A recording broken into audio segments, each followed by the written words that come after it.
We're now recording. Welcome to the Sculptsters, everybody. We are back. This is a podcast about digital minis, design, and the artists behind them. I'm Tom Mason. I'm Bill Thornhill. And I'm Patrick Keith. Together, we've sculpted thousands of miniatures and worked with the leading brands in tabletop gaming. Join us as we explore the world of miniature design, inspiration, and the hobby of tabletop gaming. You are all right. Let's kick off that first topic. That's really good. I'm impressed. Thank you. Okay, you made that through it in the first take. This is a different episode. I think I've been doing since the last episode, just every night running through it. Practically before bed. He's been going through rehearsals while we've been, doing nothing. That's great. I like it. That's why I don't have much to show except for Adepticon talk today. Right. So yeah, like I say, this is going to be a bit of a different show. It's basically an Adepticon review by the two people that went there, which wasn't one of them. But we'll start off with a bit of. Yeah, we missed you so much, Bill. You can save it. Yeah. Well, hey, Bill, did you want to talk about why you weren't at Adepticon, or did you want to save that for another show? We'll save it for the topic. Let's do hobby first. Okay. All right. Sure. Hobby. Patrick, what have you been up to? Oh, okay. So we're gonna do my hobby stuff. We're doing okay. Yeah. Let's see. What did I do? Oh, okay. I painted some Eldar. That's it. Did. It's a rather nice yeah. Okay. So well, okay. Over the couple of years now, because last year I did this, and then this year, and it's the Independent Characters podcast has a hobby challenge where it's like every month you pick out a model and you post it on their what's it called, Discord, right? And then it's like, this is what I'm going to work on this month. So I thought, well, since I'm going to be at Adepticon, the model that I picked for March, it's just a character model. I've got one model to do. It's not like a squad or whatever. So you post at the beginning of the month, and then at the end you show the finished thing, right? And you get a point, and they give prizes and stuff away. They've got prize support at the end of the year. So I painted this Farseer in 2 hours. Wow. When I got back from Adepticon. That's because I had so much stuff. I painted so much display stuff for our booth, and like to try to catch up on like the releases and everything from last year, that I didn't have time to do any of my hobby things until I got back. And I was like, well, I still want to get that point. So once I got everything unpacked or whatever, I told Vicky, I said, well, hey, I think I'm going to go out to the shop and do a little bit of painting or whatever. So this was like on the 30th, or it was like the day before it was due. And so, so I finished that little guy up really quick. So there's, it's a little bit of speed paint here and there and all that, but he's just a basic tabletop thing. But that's the first Eldar thing that I've painted of like the new stuff in like, 40 years or whatever, second edition stuff. So super excited about that. Not just Goodwin stuff, basically. Yeah, right. Yeah, based on Just Goodwin stuff, but yeah, I still have a lot of his sculpts though in metal. So they're that's kind of one of the things that got me into sculpting to begin with, is looking at his stuff. Beautiful stuff. Really. Yeah, it's regret I used to have his concept art book. I got rid of that. I still have that, actually, the Eldar sketchbook. Yeah, it's yeah. And then I just started the Corsairs for this month, so I've got like a little kill team.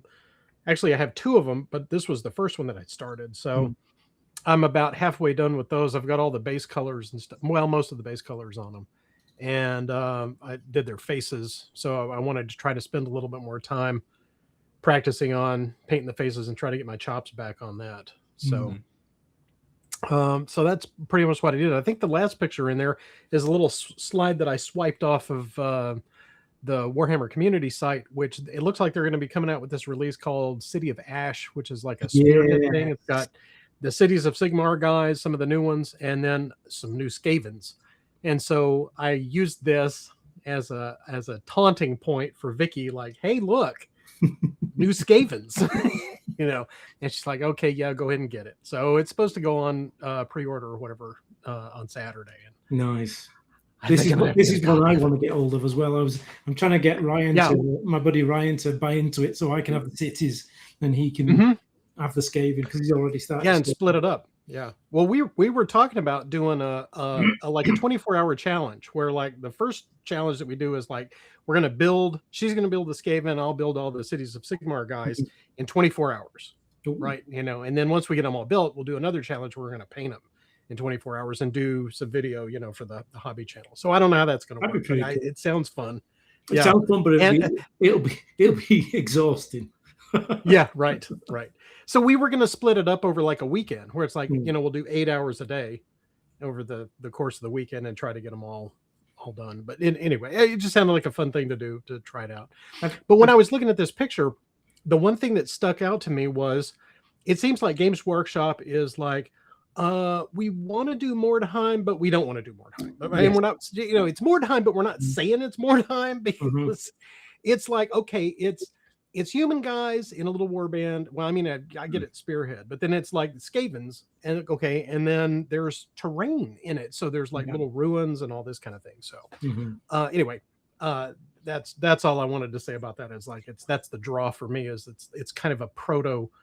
You know, I think it's like, well, this is as much Mordheim as we can get away with. You know, have you played Spearhead yet? No, that's one of the reasons, kind of why I want to get this is because you know. Yeah, I just got the new box of what are they? This Blood Hags or what are the? I have a box of the Daughters of Cain, the Witch Elves, and that sort of stuff. So I wanted to put those together, huh? Blood Hags. Blood Hag. Yeah, that's like a new. Is that their name? Is that their proper name? I think that's what they're called. I thought it was something you just pulled out your bum. No, well, no. Yeah, no, I think that's what they're called. I'd have to look at them, but yeah, or something like that. But yeah, so I'm kind of looking forward to trying out Spearhead and seeing how it plays and all that, because everybody said it's super fun. They've been having a great time. I really like it. I think it's a great game. Yeah, that's cool. Well, hey, and you know, we'll have stuff to bring at Adepticon next year. We'll have to bring our little spearheads and spear each other with them. I don't know. No Mordheim, right? Instead of Mordheim? Oh no, we got to play Mordheim. We got another year to finish painting my warband. I got it all together, but I didn't paint it. Well, you've got a year. Not be there. I was like, okay, I don't have to do that. It's something that is definitely worth doing for next year. Okay, Sisters of Sigmar. Yeah. So you haven't got any hobby stuff, Tom, have you? I was trying to scrounge up some pictures because I think I actually did have a ton that I did get ready for Adepticon, but I don't have anything available, so I'll just save that to talk about next time. Okay. I have been doing things, just nothing to show for it. Well, we can talk about that. Yeah, you'll see a few of them in the Adepticon pictures, but gotcha. Well, I've been painting, which is rare for me. I think I've kind of got my painting mojo back, which is kind of nice. And leading on from your Spearhead, Patrick, I've been painting my Age of Sigmar Flesh Eaters Court army, which I've sat for quite some time, begging to be painted. And I've used a mix of Games Workshop figures and some from Highland Miniatures as well. So this first one's a Aberrant Ghoul King, which is kind of like the leader chappy. Cool. He came out rather nice. Really nice, nice figures. I mean, beautiful figures. There's one thing you can knock Games Workshop for lots of things, but you can't knock them for the fact that they make bloody nice figures. So this one was really nice. But these are very nice as well. These are Highland Miniatures ghouls, and I bought these for my Mordheim warband initially, but I need lots of ghouls for a Flesh Eaters Court army, so it was just as easy to print a load of these out, and they're chunkier than the Games Workshop ones, and I prefer that. The old Workshop ghouls are awful as well. I mean, I'm going back on what I've just said about Games Workshop figures, but the old ones are very, very dated. They're ancient, aren't they? Like they haven't made it. Too cartoony. They're too cartoony. You know, I can't imagine them chewing on flesh because they just look like cartoon men with hunchbacks. So these Island miniature ones were much more fun to paint. So I did 40 of them in a week. Wow. Oh my gosh. So this is 2 different batches, these pictures. Wow. I did 20 at a time. And wow. I was kind of amazed that I actually got them done. and the thing that spurred me on is I had my first non-spearhead actual Age of Sigmar game with my buddy Ryan, and the ghouls in them. I just had a run of good luck with the ghouls, and they were quite devastating. So I thought I'm definitely going to need a unit of them. So of course, in the next game, they'll probably get absolutely mullered. But I'm riding the high as it is at the moment. So that's why I do. And that's the army so far. So I've got 40 ghouls. I've got 3 crypt horrors. They're from Artisan Guild, who do some really nice as well. Yeah, again, 3D prints. And then I've got a Vargul's Courtier, which is I really like that figure. That's one of the workshop figures. So that's it looks great. All of them together, as the color choice that you've made. I mean, with the pale flesh colors and stuff, it's like it looks really cool. Yeah, I was kind of wondering whether I should have done the crypt horrors a similar color, but then I wanted to do the crypt horrors like they lived in crypts and were mossy and just rotten things, rather than the ghouls, which are slightly more alive, maybe. So I justified it in that way. Yeah, it's nice to be painting again after so long. Yeah, it's fun. Yeah. Sometimes it's hard to get the mojo, but I think all that I needed was a game. That got me back into it, which is kind of nice. So yeah, that's my hobby so far. Very cool. But I'm kind of impressed with myself, which doesn't happen very nice. Yeah, no, it's very nice. So that's hobby stuff. So we're going to go straight into the topic because I know Tom's frothing at the bit. Look at him. He's like an aged greyhound waiting to get away from the cage. Go on then. Talk us through. All right. Are we on the first one of mine? Oh, we can't be. No, we don't have to be. I just didn't want it. I didn't know if I needed to follow along. I'll tell you what. We'll put the first one up then. We'll start. Let's have a rundown of what it was like what was your overall impression of Adepticon? Yes, overall impressions of Adepticon. So I did not get to go last year, like Bill didn't get to go this year, for different reasons. But I decided I needed a year off. So I didn't know what to expect. On the way up there, I kept feeling like, man, it felt so weird because I've gone to the old Adepticon for so long, and I knew what to expect. I knew where I was going to park, where my hotel was, how to go. I would go here and there and everywhere else. And I was kind of like, I don't know, is this going to be as fun? Everybody said it was great and everything, but I was a little apprehensive about it, I guess is what I'm saying. But I got there and it was fantastic. So the venue is wonderful. It's much bigger. So it felt like the show was bigger. It felt like there was room to walk around and actually see stuff. One thing I also noticed when I was in the hall is and Patrick, you can speak to this because you had your booth there. My head didn't hurt. Like just walking around, my head would start hurting. It was just such a cacophony in there. And I think it's because there was more places within the building for people to disperse and go and do that. But it ran like clockwork, like Adepticon always does. At least for an attendee.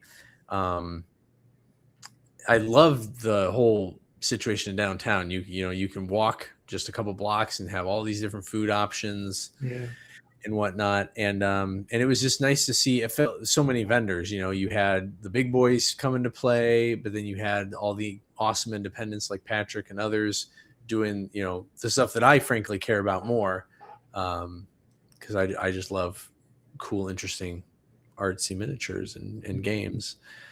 And so, yeah, I had the best time I've had at Adepticon in years. It was a lot of factors, but definitely the venue was a big part of that.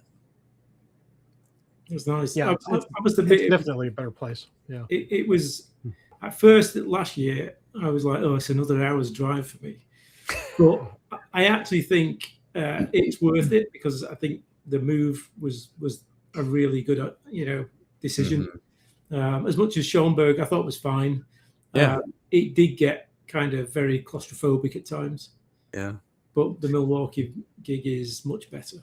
And it's like there's so many rooms off to the side everywhere to visit, with things going on. I thought it was great. But Patrick, what was your impression? Well, I loved it, and from a exhibitor standpoint, they really, they take care of everything for you. So I really feel like as a vendor, they treat me as an individual person. Like, hey, you mean, a lot to us to bring your stuff to the show and to participate here. So, I think that's one of the best experiences that I've had going to, as a vendor to any show. ReaperCon is very personable like that, and so that's another of my favorite shows, for the same reason. So it's but driving in, well, this year was a lot better than last year because, Bill, like you are well, like Tom had mentioned a minute ago about knowing where to go, where to park. Last year we drove around and around the convention center trying to find the loading dock ramp to get up into, because the loading dock itself is on the 3rd floor of the convention center. Which Wow. It's a really weird thing. Yeah, that was surprising too. I didn't. Yeah, it's crazy. That. So you drive into this giant circuit. It's like a spiral staircase type of thing where you go up to the 3rd floor, and then there's just bays and bays of docks for the semis to load in, because I think they load like 4 or 5 semis of just terrain that Adepticon owns. It's incredible the amount of stuff that they do, isn't it? Yeah, it's crazy. So so we pulled in and offloaded our stuff this year, and knowing where to go. So with the experience, it's like I think clockwork is a great description of it, and I've used that talking about it to some other folks before.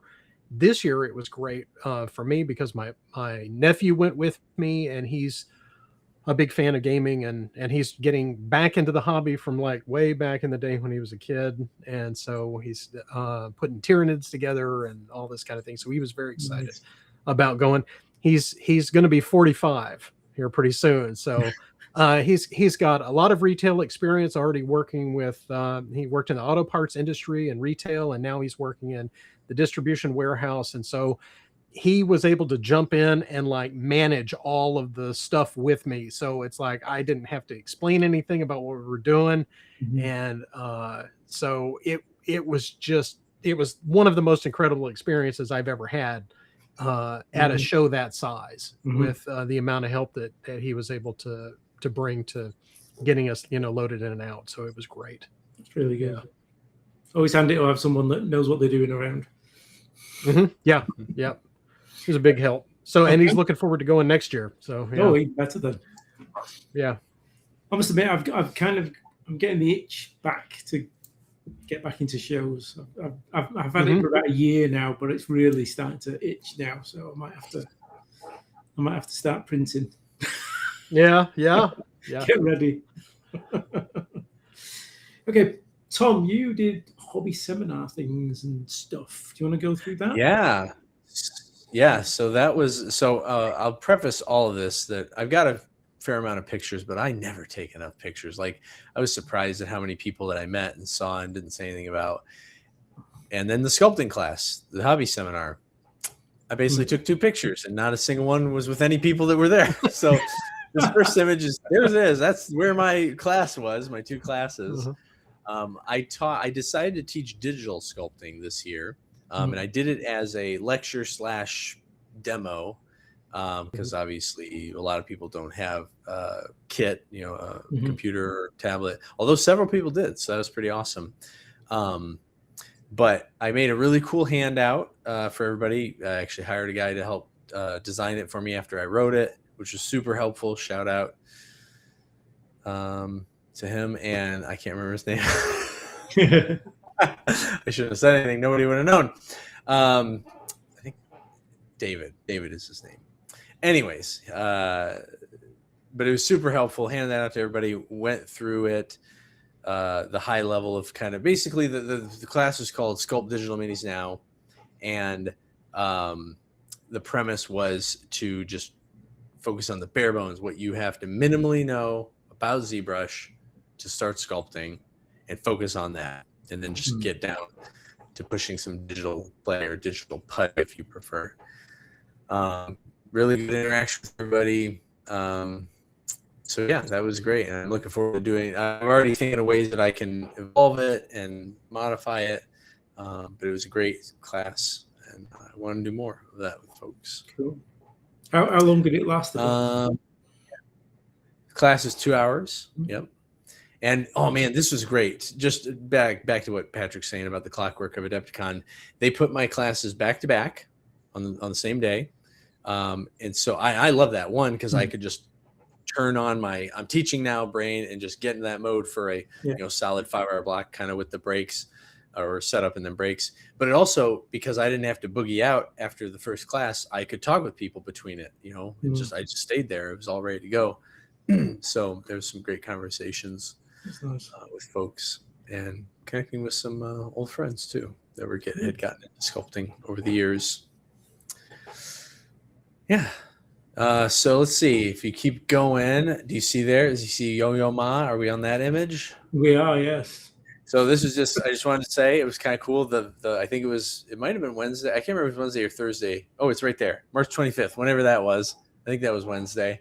Yo-Yo Ma was live in concert in the middle of the show. So I was like, dang, we could have gone to see Yo-Yo Ma, but I didn't do that. I just took a picture of the poster. That's as close as you got. Then, as we walk around, there's always lots of characters. I love this. Cool. Is it a grot tank? Somebody, Yes, little grot tank, little grot. I think you can see in the back it was part of the Goff Rockers. Yeah. You can see one of them in the back. I didn't get the shot of the whole crew, but they're always fun. It's kind of fun. Having a good time there. Drive me closer so I can hit it with my choppa. Oh, and there you both are. Yep. Oh yeah, she got my shot with Patrick. Why have you got a green shirt? Why is yours not black? I wasn't gonna buy a black shirt. I got a billion black shirts. Were we all supposed to get black? Yes. No, you can get that. You can get whatever color you want. That's just I like wearing too individualistic for my tastes. Yeah. Well, okay. If we do it next year and we need a uniform, send me the recipe. I'll get that.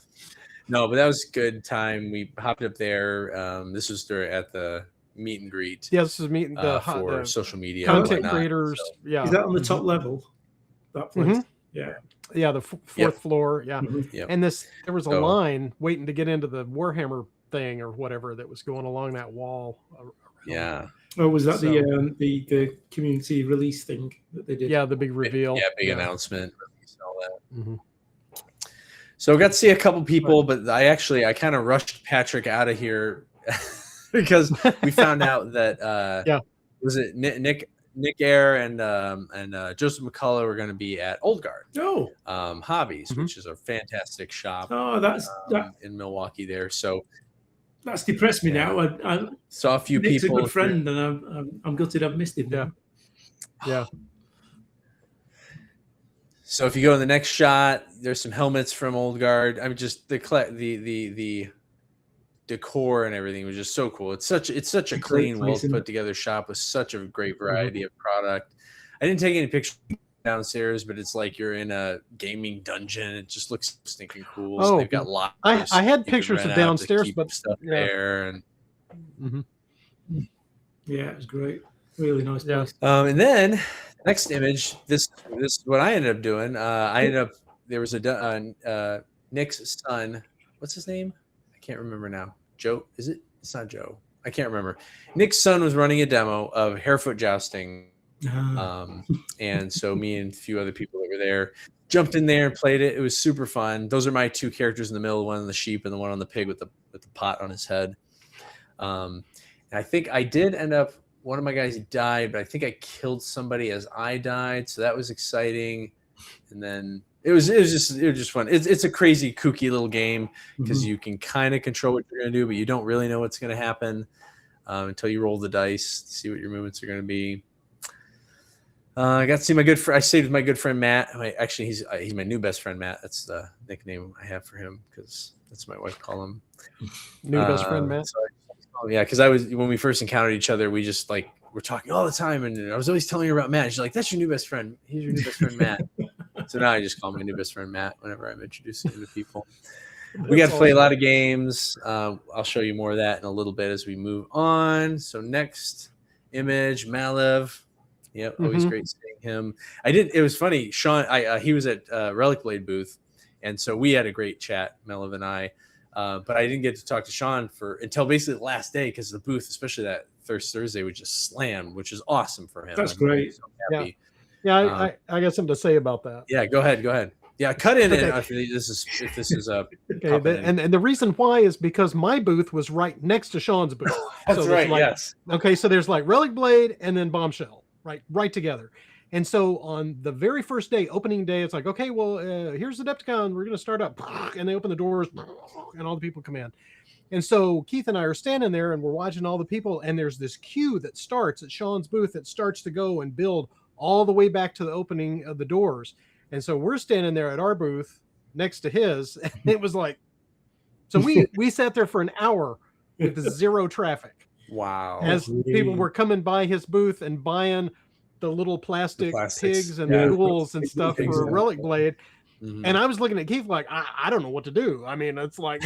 you hear these stories, right, of certain booths that just have this crazy traffic and everybody else is just kind of like...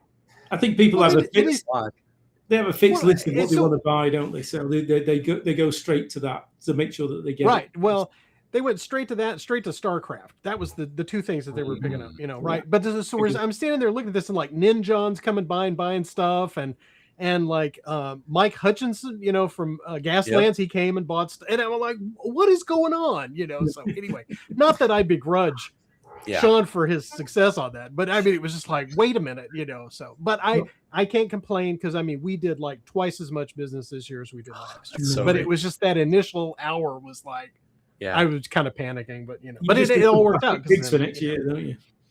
Yeah. But it was great being neighbors with it. They were so much fun to be next to. All right, sure. Yeah, that's great. That was awesome. Anyway, I didn't mean to jump in there. That's all right. Yeah, no, do it. This is because we had a lot of crossover with what was going on. But Mike was another person that I actually got a chance to meet and speak with for about 10 or 15 minutes, but I didn't take a picture. We actually ended up getting a burger at that Avenue Marketplace. And I'm like, hey, it's Mike Hutchinson. I'm going to go talk to him because my buddies and I had just picked up Space Kids and played that. Okay. Oh yeah. We were like, it sounded intriguing, and I'll talk to that in a minute. We got some pictures, so let's go past Malev. What do we got next? Brian Steele at Warzone Eternal. Yeah, he does so many things. He's like super gamer. Geek, awesome guy. He just does everything. I just love Brian. He's great. He actually, and if I don't know, I'll say it here because I don't think I've ever shared on the show, but we actually, I lived in Lafayette, and that's where he's from in Indiana.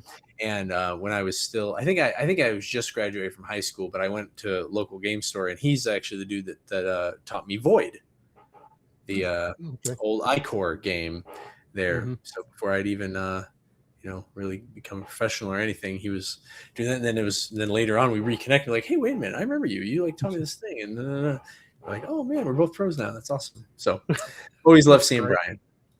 Yeah. And then Derek Osborne repping Mercs and some other things at the Miniature Building Authority. Always great seeing Derek. He's doing lots of cool stuff. Very excited to see how all that turns out, and I'm always excited to see Mercs continuing on. That was such a big part of my life. And then we come to the hobby stuff. So this is really where we're going to talk about that. So are you on the Warm Request image? I am. Okay. So if you look at this little blue room, you see a dude in a gray cape with his sword, surrounded by some scaving and a snotling. that was one of my major hobby things that I got together. Is I sculpted and I painted my own Imperial Noble to play these games of Hero Quest or Warm Request. And this is a tradition that my new best friend Matt and I have started. We're gonna, anytime we get together, especially at Adepticon, we're gonna play. Okay, so go to the next image. This is what happened. This is the first room, the first encounter. And the funny thing was, I was posting pictures, and everybody was, I was getting great feedback. You did a great sculpt. You did a great job painting it. And they're like, man, it's too bad he's going to die right away. And he did. So the other did finish off that last Skaven, and then they decided to leave, take my body, give him a proper burial, maybe find his brother. And then we didn't ended up not playing. There was just so going on, and we back to this one. We will.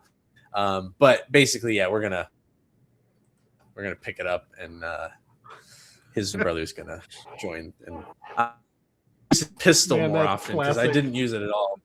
Like, surely I don't need to use this. But yeah, still a lot of fun.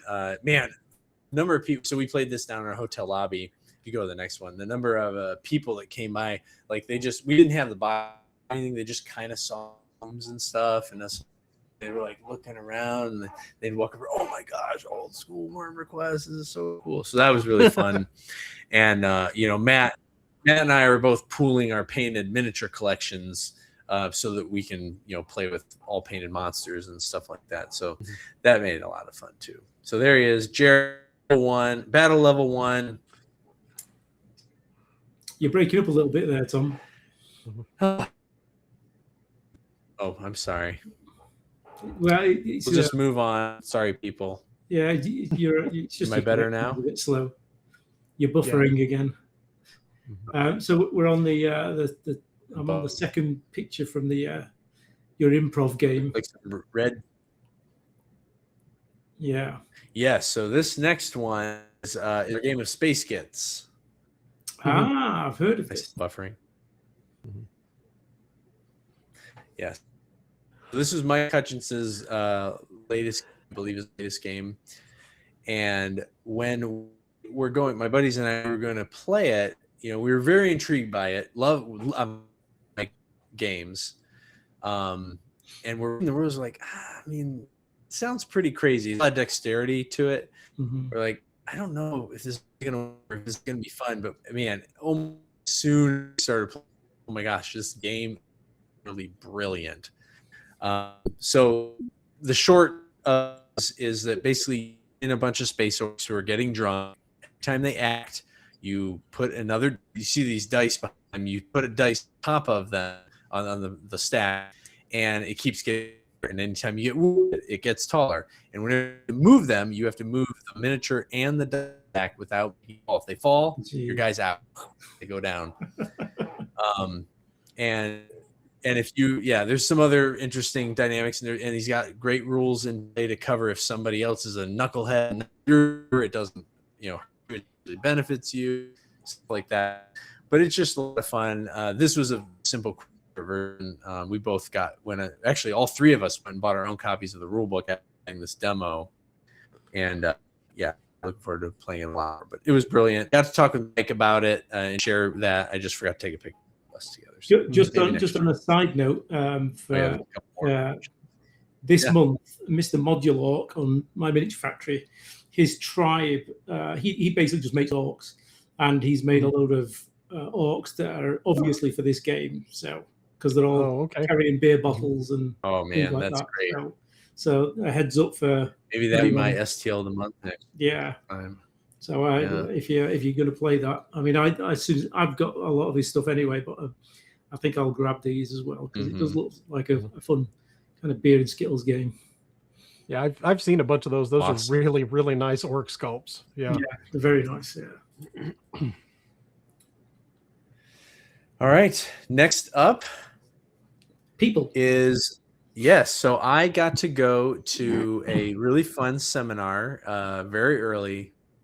Was it Sunday? I think it was Sunday morning. Games about is to be a game miniature designer. And these two gentlemen, Okay, Tom. my left. Tom, I'm gonna stop you. We'll pause and reconnect because you're breaking up really bad, and I don't want the folks at home to miss your rundown. So let's have a pause and we'll come back. Okay. I'm ready to pick off. Right. Okay, we're back. Yeah, sorry about the interlude, but hopefully you're a bit clearer. Does not stay on air. Is it supposed to? No. Yeah, you're good now. We can hear you. Okay. Mine says on air. All right. Then it's just me again. Again, the problem child. All right. I trust you. Okay. So this shot here is I got to go to the Games Workshop, what it means or takes to be a miniatures designer at Games Workshop, which is, was a childhood dream of mine. I don't know if I'll ever do it. But I was definitely interested as somebody who teaches about sculpting to learn the perspective of, like we said earlier, one of the biggest and best, if not the best miniature sculpting. Oh, Patrick, we got our cards. So they handed me these cards, shape the future of Warhammer, and there's the contact info, which I think it's on their site. If you do want to apply, but it was a really, really good presentation. We got Michael Bax on my left in this picture, and then Stu Brown, I think was his last name. So Michael is over all of the he's head of miniature design for basically Warhammer and Age of Sigmar, the big main lines. And then Stu is over all the product. So they collaborate together with all their teams. But it was fantastic. The other thing that was really cool was just me and one other guy at this session because it was so early in the morning that we got to we heard the presentation. We got to just chat with these guys. That's awesome. Yeah. And get every single possible question we could ever want answered. Really fun, really great thing. I think, if somebody's really interested in sculpting, it seems like a great place to do it, and you should go for it. So do it before you start a family or get too old and have too many other responsibilities that make you second guess it. Right. So, anyways, what's next? Next is Goblin Menace. The important thing is next. Yes. So I've been working I worked very, very hard this first quarter. I got all my sculpting out of the way for the big Malice of Light Adventure project. And then it was full steam ahead on Goblin Menace because I wanted to run some demos and get some feedback because I've got the game really tight. I still got a little bit of work to do, final pass. Again, more than that. But long story short, I had a full game of people came around. Only one person that had played in my demo 2 years ago. Everybody else was new. And several of the people I didn't even know. They're like, this looks cool. They walked by and like, whoa, what's this? And I told them about it. Like, oh, can I play? And so I got it all ready. And everybody had a blast. I got a lot of additional insight, a couple extra little quirky things that could be added to the game to just make it that much more fun.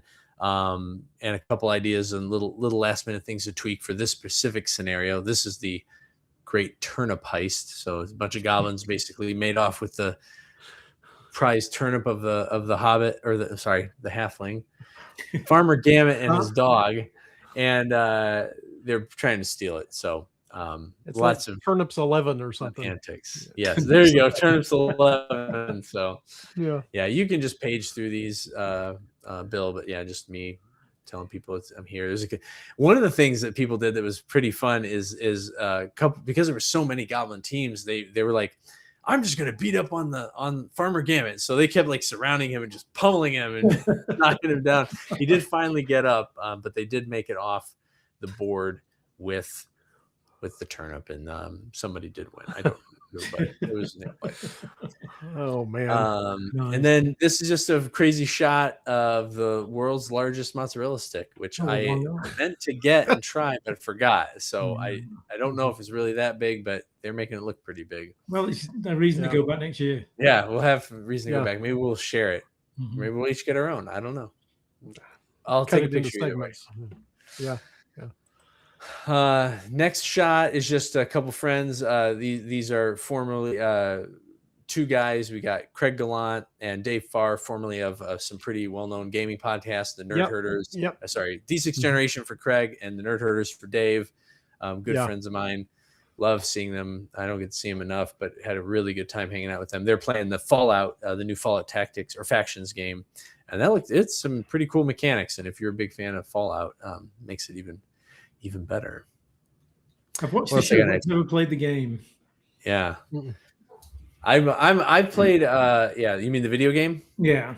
Oh, I'm a huge fan of the old top-down one, and I played some of the earlier 3Ds.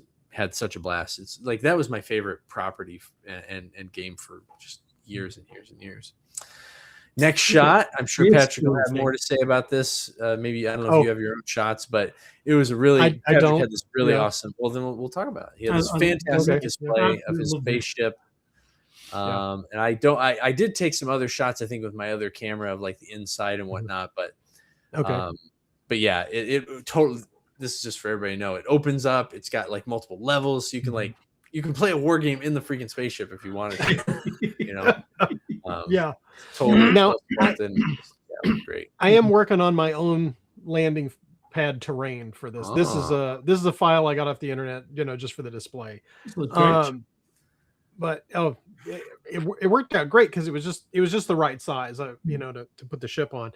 But now Vicky and I were talking about it, ahead of time, and we were trying to figure out, well, how many kits do we want to take? So I was able to print 12 kits, and we sold like 5 or 6 of them before we went to the show because I posted them online. Like to bring to pick up, or people just wanting to order and you ship them out. No, we just restocked them in the web store and then said, hey, we've got these, you can come and buy them. And then I wound up taking a dozen of them to the show, and we sold out of them like on like Sunday morning. They bought and Hank, I think it was Hank, came by, one of the Adepticon guys came by and bought one. So I mean, we sold out, and then I had to print a few more when I got back to fulfill a couple more online orders. Nice. Yeah, great kit. I was blown away with the quality of the kit, Patrick. And like if I didn't know that it was printed, like you telling me, I never would have known it was printed. Like it looks so. Well, sharp. Thanks. Yeah, we ran that on our new A1, the Bamboo A1 printers, and it's fantastic. So like all of the big pieces, like the engines and the hull pieces and all of that stuff, I printed on the filament printer, and then like the fins and the interior stuff, like the little consoles and some of those things, are all on the resin printer. So I've got it, the file set up to where I can run 2 kits like almost overnight, to process those. So, and then Vicky, she's got a system for packing them up in the box, and making sure everything is safe. But yeah, that was a thing that I had to paint, for the display, because it's like, well, I assembled the kit, painted it, and then painted the display thing for it to take to the show. And that's one of the reasons why I didn't get my Golden Demon entries done, is because I was working on this thing. So yeah, but no, I was really, really happy with how it came out. And we still have them in the web store over on bombshellminis.com. So if you want to get your own ship, pop on over there and stick one in your shopping cart. So we'll be happy to send it to you. Awesome. Yeah. All right. And my last shot is just my yearly picture with Sean Sutter. Had a great conversation with him after things settled down. I got to talk about all the different plastics he was doing. He had the 2 sets there at the show, but he's got 2 new sets for the new 2-player starter that's going to be coming out later this summer, and they all look great. Like they're I think they're from different outfits. Like one set was designed or manufactured from one group, and one was from another.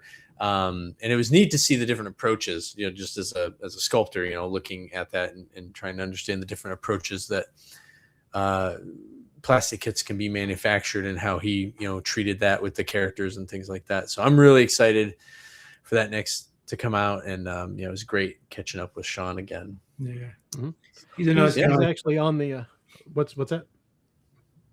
Go ahead. I was just going to mention he's on the Build Paint Play podcast tonight with Dave Taylor and Jake. Great. And he's going to be talking about the plastics and stuff. So when you get finished watching the Sculptsters, be sure and pop on over to the Build Paint Play podcast and check out Sean as he's talking about these plastic sets that he's put out. Yeah, but not before we finished. Right. So we got some pictures from you now, Patrick. Okay, cool. Well, I'll take a look at it. I don't think I've got as many in there as thank goodness I took up all the Tom time. does. Plugging everything as usual. So this is before the show starts. This is right when we got set up, and you can see, okay, this grid wall that's like in front of our Counterblast banner, that's actually Sean's grid wall that they were moving into their space. So it's like they were right next door to us, and it was great. So I like getting to we visited with him, throughout the show, and Malev was out there, and we got to talk to him quite a bit. So, but yeah, this was our little setup. Now, next year, Vicky and I have already talked about it. We're looking at expanding this space. We're going to try to do 2 spaces next year. Cool. And we're going to try to change all of the art. So we're going to have new banners and stuff. And we're talking about rearranging the display cases so we can take more product. So, because it was just, when I say we did twice as much business, we literally did twice as much. I mean, I brought back those cabinets and they're empty, So. Wow. And those cabinets look great, man. They looked so good in there. Yeah, definitely. I'm sure well worth the effort. Yeah. It was an ordeal getting them built and everything, but loading in and out, like I said, we talked about earlier, it went like clockwork because we just wheeled them in, opened them up, and that's all we had to do to it, basically. So it's the way to do it. It really cut down on the setup time and the teardown time on that. So I was really happy with how that worked. And this was the first time that we had taken those to Adepticon. We took them to ReaperCon last fall, and it's like, okay, well, this is what we need to have. So I walked around and just got some random pictures of stuff. This is the next picture is Casey, and I don't think Brett was there at the time, but this is their little Goblin Hobbies booth for the stamping kits. Yeah, so them last year. Yeah, they've been, I am really, really impressed with the success of these things. It's like they've taken and ported them over from the nail industry and applied it to miniature hobby stuff. And so they had all these little different emblems and stuff that you could stamp onto your models, like shields and shoulder pads and all this. It's a really great technique. I'm not familiar with this. Oh, so this really? is Oh, you hadn't seen that? Yeah, it's a weird thing. You wouldn't think it would work, but it really does. Yeah. It's amazingly so. It's like a silicon pad, isn't it? And you basically the plates are basically etched, and you put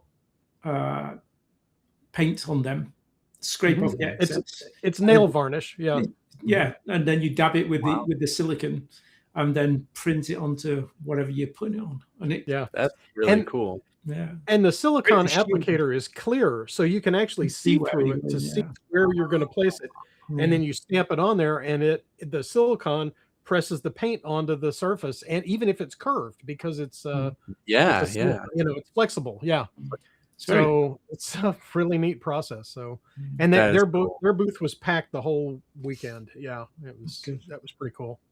The next shot I've got is Dave Taylor showing a fresh young hobby enthusiast about the paint pens. Is it? What is it? The brush pens or whatever So I thought this was an adorable situation here, watching him, go through the paint stuff. So, I ran into Dave a couple of times throughout the weekend, and he pointed out, he said, "Oh, hey, there's Nigel Wood. Nigel is one of the guys that's working on the new On Guard duelist game from John Blanche and Thomas Piernan." And so I got to talk to Nigel quite a bit about their project and what was going on. And I've got another picture in here at the end of one of the things that he gave me talking about that. So that was kind of fun. But I was looking for what's the Too Thin Coats, the booth, because I wanted to go by and meet Duncan, because I'd never met Duncan Rhodes before. And so Dave was like, oh, I think I know where it is. So we walked around the vendor hall like 3 times looking for the Too Thin Coats booth. And I was like, look, I don't want to take up your time. And he's like, oh, you're just trying to get rid of me. I get it. You don't want to hang out with me. I said, that's not the case. I said, I know you're busy trying to do stuff, and I will try to find it. So he was super cool trying to help me locate wherever this was. Well, it turns out that they were right next to the Monument Hobbies booth, and we passed it like 2 or 3 times, like looking for it. And they just didn't have like, banners or whatever like you'd expect. Yeah, I remember feeling the same way. Like I only think I realized because I saw Bob Watt's son, and I had met him before. I'm like, oh, this must be. Yeah. And then I was like, oh yeah, there it is. Yeah, but I got a picture with him and with Duncan finally. I got to talk to him a little bit, and so that was nice. Speaking about like going back to what we were talking about earlier, this was just the initial stack of StarCraft stuff, like on the first day that we got around before the hall opened. So I got a picture of this, but that was I don't know how many times they restocked this thing, but I mean, I saw people carrying these boxes around for StarCraft like the whole weekend. Yeah, it was everywhere. It was crazy. It was awesome looking. I mean, it was very, very impressive. Yeah, the models are cool looking, and the gameplay looks really cool. I've seen several other YouTube videos now of like, okay, here's how it plays, and it looks like it's fun.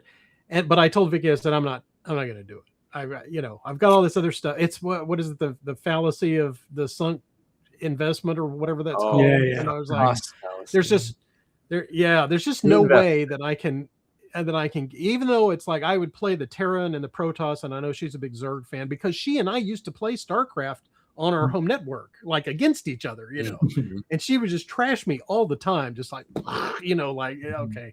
And so it's like, okay, I'm not going to get this because you would do the same thing, on the tabletop. It's just going to be, too much trauma there, obviously. Yeah, right. Yeah. It's like, so we'll just stick with you can. Yeah. What's that? I'm waiting for people to crack open some of the starters and like sell one Marine or something, guys. Just something. Oh yeah, I might get a squad, but I definitely want one. Like I want to get one. I want to paint it, but I'm not ready. Do the whole army. Right. Well, they've got some of the individual unit boxers or whatever they were selling it because I was watching over on Eons of Battle. Jay has a little StarCraft video that he did, and he got extra sets of some of the things like the Marauder guys and some of that stuff. And I thought they were fire bats, but I guess they're not. So I did too until I saw the name on the box. Yeah, it's all the news. But yeah. So the next picture is one of the sculpts that I did for the local Warlord game guys. This is not for the company, but it was just for their promotion thing that they do for the US. And so I did this. She's a film star from the 40s. And I can't remember the name right now. Betty Grable. Betty Grable. That's it. Yep. So I did this in like a little army uniform, and Paul, one of their associates that works at Adepticon, printed this in like 600%. Scaled it up because they've got like a big mech from Conflict 47 that was on display, and so that she's the same. They've scaled her up to the same size, and then Michael Adams painted that up. No, I'm sorry. This one is painted by James Wapple, actually. So I wanted to get over and get a picture of that because James had painted that for him. So I thought that was cool. They had that on display. That's great, yeah. So yeah, and then going back to talking about meeting Nigel Wood. He gave me because he had like a little bin of all of these resin masters and stuff that he was like giving out. And I was like, oh, hey, here's my thing, So when I was talking to him, he had one of these, and so I was able to snag that because that was the one that I wanted. And this is the vampire character from On Guard that I believe that Paul Hicks sculpted this one because it's like Paul Hicks and Patrick Mason are the ones that are sculpting on this right now. And then they just announced some other artists over on the little Facebook group or the Facebook page that Paolo Parente is supposed to be doing some art for them, and there's a couple of other guys, and that they just had the new John Blanche character that they posted. So I don't know if you guys have been Is it 54? following the On Guard stuff, but it looks pretty cool. Is it 54 mil? It's 54 millimeter, and they're doing it. It's all traditional stuff. So it's traditional art, hand drawn art, no Photoshop or painter stuff. No digital. And no digital. Yeah, and traditional hand sculpted, things. That's why they haven't been in touch. yeah. So yeah, it's lovely. It's pretty cool. I kind of don't know whether I want to play the game, but I think I want to paint some of the figures. Yeah, because the figures look awesome, and this one is really cool. This one's really cool in person. Like the pictures online, I don't think really, and this is a picture online that you're looking at, but I mean, when I'm looking at the casting of it, it's like, wow, that's really, really nice. So I'm gonna put this together and paint it up and post pictures and stuff over on their group and everything. So it was a really nice treat to get that ahead of time. So is that going to be a Kickstarter, or is it just going to be a release?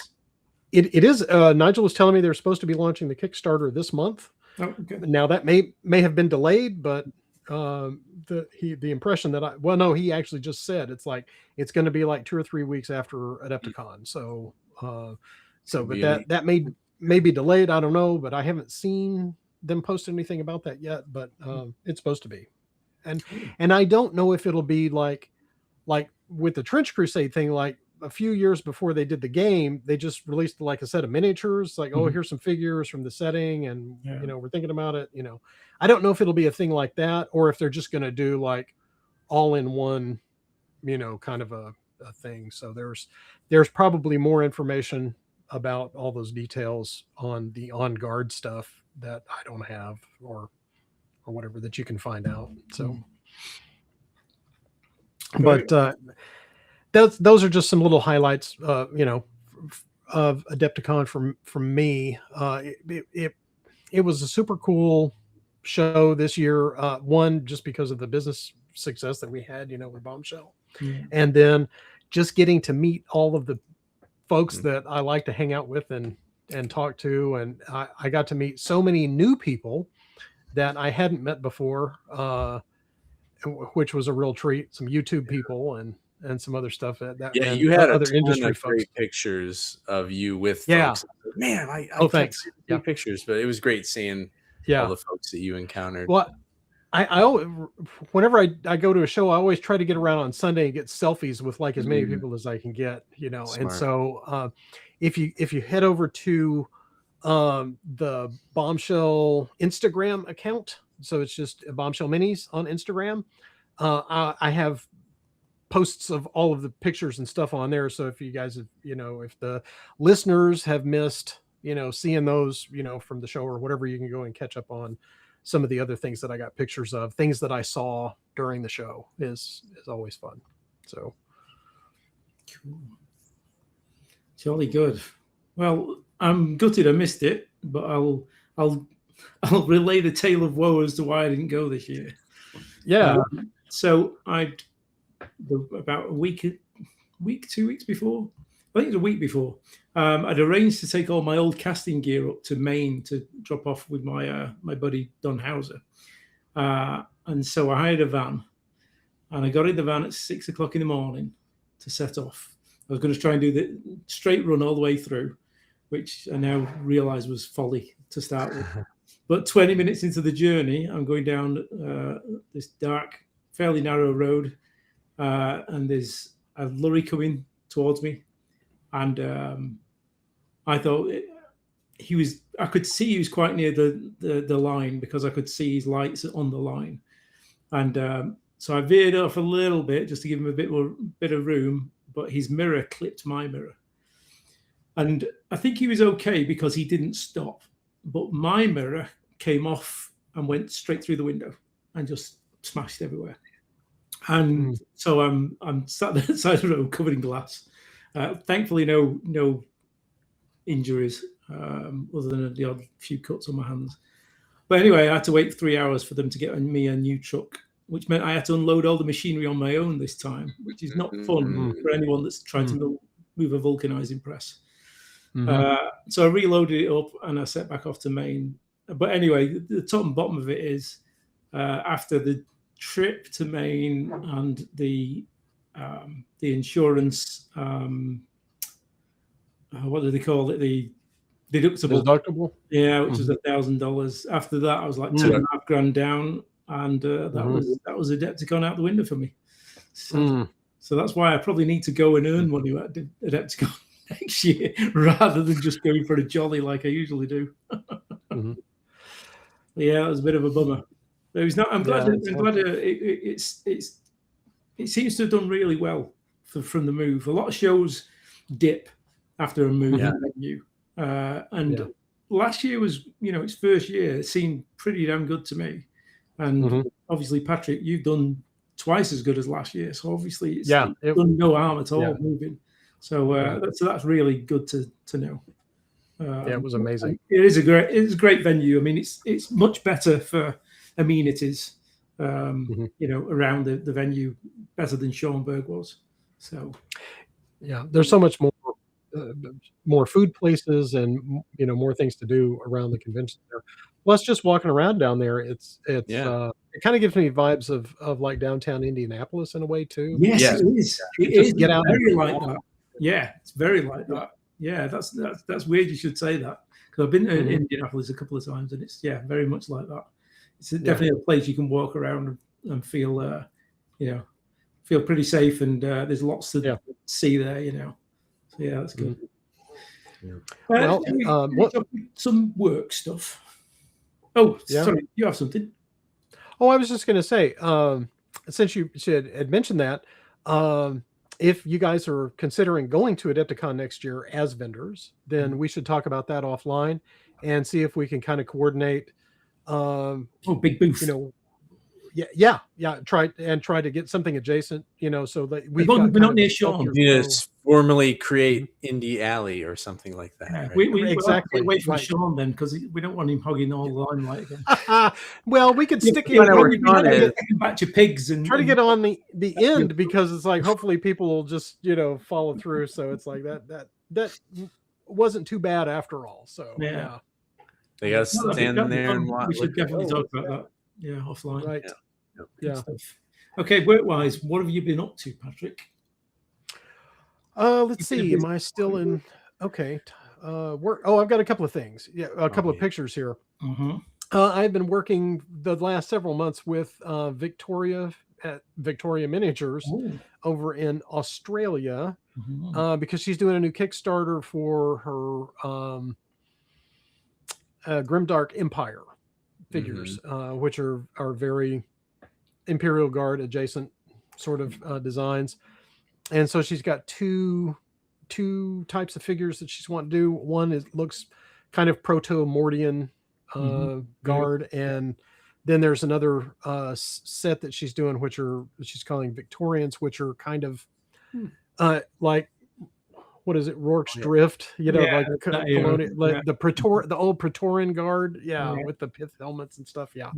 So now she has sculpted all of these assets, and has done a fantastic job on them, and all of the parts look great and everything. And what I'm actually doing on the project is I'm doing asset management for her. So she has like all of these pieces, and they need to be kind of like organized.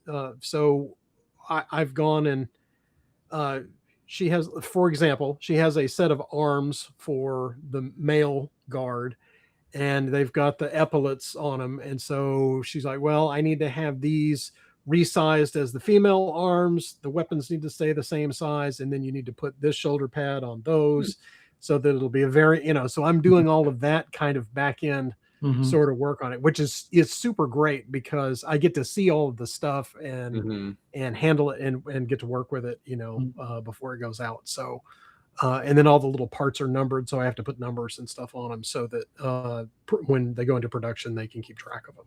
So, so that's been a lot of fun. I've done 5 or 6 batches of that stuff, and then I don't have any pictures of this yet, but I'm still working on the tabletop time Sisters of the Old Blood set that they're gonna be going to crowdfunding the first part of May, I think, or like the end of this month or the first part of May for that. So I'm trying to get that wrapped up. And the other thing is I've DGS Games is working on their little urban fantasy kind of skirmish game. And so I've got one more faction of those guys to finish, and I can't show any of those yet until they get them at a certain point, but I'll be releasing pictures of those as soon as they start posting that stuff. And I would imagine that it'll be soon. So that's been a really fun project. So the only other thing that I did for us for Bombshell was the convention character that I took, but that's offline right now until we go back to Pigment. The Pigment show is going to be in July, and we're going to be going down to that. And it's it's kind of a miniatures as art type of thing. It's a sort of a Texas version of the Monty Sansevino show, where it's going to be like busts and display models and lots of painting classes and contest thing and all that. So we'll pull out our convention minis for that too. And I've got some new releases. So that's all my work stuff. What about you, Tom? Have you had time to do anything? Yeah, I know sculpting. So this is going on month 2 with no sculpting, which feels weird because in the past I've had these long stretches. But basically, like since the summer of last year, I've just been sculpt. But it's good. It's all for the best. I'm not saying idle. I'm in, like I said, I'm all hands on deck on the finishing up the Goblin Menace game. So I'm in the middle of busy final edits on that and doing some blind play tests. But the goal is to have it off to press by the end of June at the very latest. So.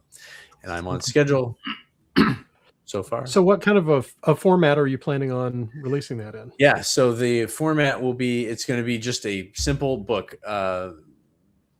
In some ways, I'm kind of looking at it as an ash can, right? It's going to be nice printed, right? I'm not like printing them at home and stapling it, but it's going to be, I'm using a printer. But I'm going to do I'm just going to print a small run of these and start getting it out there. You know, people can pick up the figures too, the protagonists that go with it, and use their existing goblins or get the additional goblins that I'll come up with.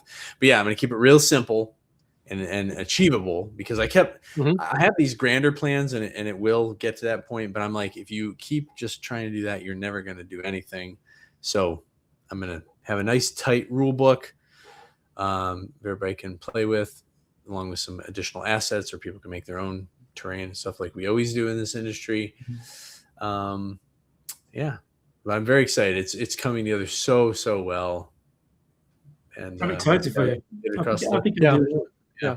It looks great. I'm looking forward to seeing it when it's Thanks, done. guys. Yeah, that's cool. Why? I am gonna do. Yeah, go ahead. Go on, no, carry on. No, I'm done. I'm good. Are you sure? Yeah. Last chance. Nope. So I've done a bit. I managed to get. I was inspired. Well, I wasn't inspired. I was kind of harangued by my friend Don Fitz, who wanted. He basically, we both entered the Age of Magic tournament. Unfortunately, like I say, I didn't go. So, but he did, and he wanted a general for his undead army. So he sent me some concepts, and this is what I ended up coming up for him in terms of his necromancer. This was kind of fun to do. It was it's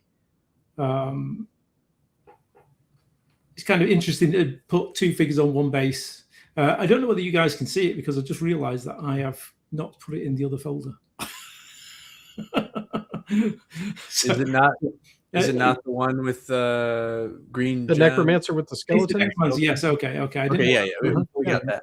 Okay, so yeah, this was fun to do, I must admit. So and he was very happy with it and managed to get it painted up in time, because I think I only sent him the file like 3 or 4 days before he left, but he had it in time, so that was good. That's cool. Then today, I'm just doing them in the order I've got them in. Oops, no, not there. Okay, so today I made a load of caps for contrast paints, because I see people do something similar and they put something on the top and then they paint over it so they can see exactly what the paint looks like on a figure. Yeah. Which is a great idea. Yeah, because you never quite know. I've got like 6 or 7 browns from Games Workshop, and you don't really know which one each one. You can't tell. No. Right. So I thought just having toppers on top of the paint pots is a great idea. So I basically went through all my various different files and just hacked them apart and stuck them on lids. But that was kind of fun to do. So I printed a load off, and I'm going to spend the weekend just spraying them and then painting them, I think. So that'll be fun. That's very handy. I'm going to do some for the dropper bottles as well. Okay. Are these going to be on My Mini Factory? I just put them on today, actually. Yes. Oh, okay. All right. Cool. Yeah. Ready and waiting for you. Very cool. I like the little zombie guy. Yeah. So it's kind of a homage to the Zombies and Flowers or something. I can't remember. Plants vs. Zombies. Plants vs. Zombies. Yeah, which is kind of a fun game. So I kind of had the idea of doing a whole series of those. I made about 3 or 4 of them. This one was kind of based on Shaun from Shaun of the Dead. But I did a trucker and a skater boy and things like that. And I had an idea of doing a load, but I've only got to 4 so far. So maybe some other time in the future. But I did a couple of new figures for Silver Bayonet. I did a light infantryman.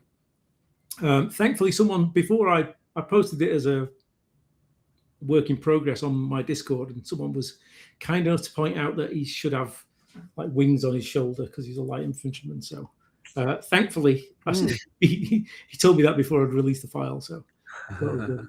And then we did a rather aggressive looking Marine. I wasn't going to do a Marine, but then someone mentioned it on the Discord, and then a couple of people piped in, so we ended up doing a Marine. So now I've got 2 more figures to do for the British Corps, which will be a sailor and a native scout, and then that's the British. Cool. And then I'm kind of up in the air. I don't know whether to do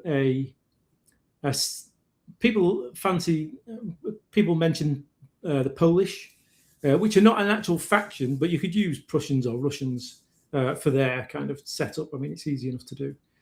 Or make a generic Toy Town style set of figures. So they're not any nation in particular, but they're just generic, because Silver Bayonet in itself is fantasy. And you could then create whatever kind of uniform that you like. So I'm up in the air as to what I'm going to start. So we'll see. We'll roll the dice on that one. But that's what I've been up to. So we've all been very productive, haven't we? Very, very cool. Looking work. Yeah. That's awesome. I was going to say, I need to get back, even though I'm focusing on the game proper, I need to get back to doing some sculpting, because I want to be sculpting at least 1 figure a month. I don't want to have this like 6-month gap where I don't, create a year. Yeah, it's sometimes hard to get kickstarted after too long a break. Right. So yeah. Well, we'll be here next month. There's to the show momentum. what you do. Yeah. No pressure. All right, I think we'll wrap it up there. Like I said at the start, this wasn't our normal format. We'll go back to our normal format next episode, but this was really just a rundown of Adepticon, so the guys could pull tongues at me and make fun at the fact I wasn't there. Well, pull me. But that's a good reason why. I mean, holy cow, that's rough. Yeah, it is what it is. But I mean, it's one of the things about Adepticon and any show like that next year for sure is what I personally get from it is inspired, and I get back from those shows and I just want to do stuff. And I think that's the real value in it for I think most people, certainly most creatives that go there, is as well as gamers. But speaking from this side of the fence, I think we just want to go back and just make stuff, which is kind of the great thing about shows like that. So I definitely want to go back next year, without a doubt. Yeah. And I'll bring me Mordheim Warband with me.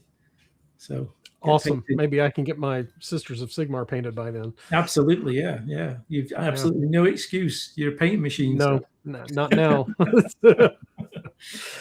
All right, let's call it a wrap. And we'll be back a couple of weeks. Sounds good. How good? Thanks, everybody. All right. We will see you in the next one.